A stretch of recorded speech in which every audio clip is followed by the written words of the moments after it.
Hello everyone! In today's video, I'm going to show you how to start streaming on Twitch using laptop or PC. So the first thing you need to do is to open a browser and then just head to twitch.tv, and then from there just make sure you're logged into your account or that you have a Twitch TV account. Now once you're at your homepage, you can just head to the settings section at the left side of the screen and then click on stream. Now here you're just going to copy the primary stream key. You're going to need this for the source of the stream later. And then head to Steam or Stream Manager rather. This is where you're going to set up your stream on how it's going to look once you stream it on Twitch.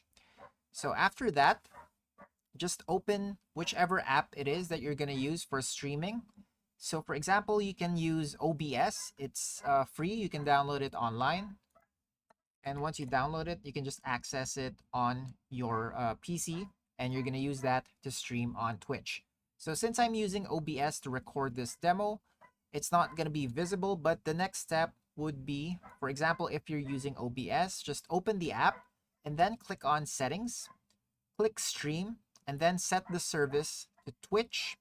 And then from there, you can see that there is a stream key. So just paste the stream key and click on Apply and then OK. So once that's done, you should be able to stream on Twitch through the OBS app. And that's it for today. Thanks for tuning in, and I'll see you next time.